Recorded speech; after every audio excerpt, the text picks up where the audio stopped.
Mga panimay sa Osmeña Shrine sa kalunasan gipang-demolis na. Pipila sa mga residente na himong emosyonal. Si Luan Mirondina sa report.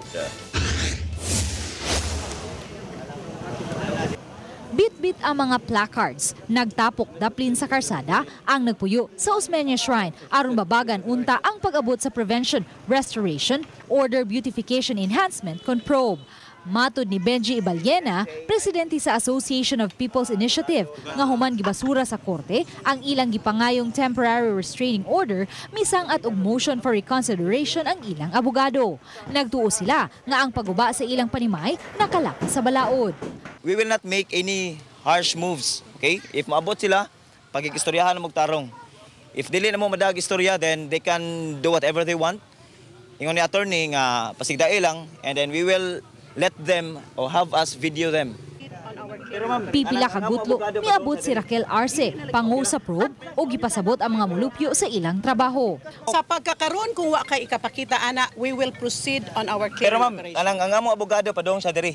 Dili na lagi Okay ko. na. At dili, ang imong abogado, paadtua sa among abogado. Wa- Kaya di, it's marigis between diri. lawyers Marigis man. diri. No, it's between lawyers. Dili Okay. man ko abogado, dili mi level ni attorney. Sige. So, kabati mo guys, magpadayon sila sa ilang Magpadayon pag-demolish. sa among pag-clearing, Walay ha? physical violence ha.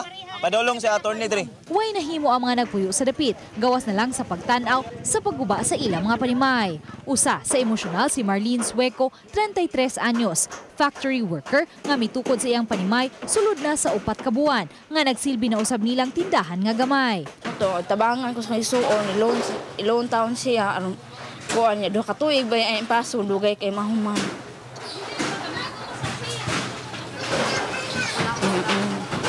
Hindi mulis lang, sakit kaayo. Laing emosyonal, si Ruby Kasinday, kapin sa buwan na nga nagpuyo sa dapit, human giguba ang ilang panimay sa Sitio Acacia, Barangay Lahug.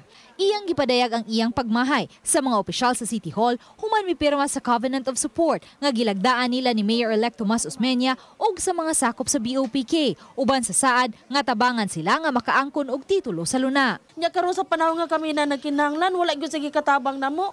Grabe naman sad Mayor. Sa panahon nga ikaw nagkinahanglan namo tabang minimo. Nya karon hinuon kami na ikaw gipadimolis na hinuon minimo. Saro naman sad mong di mo kasabot namo.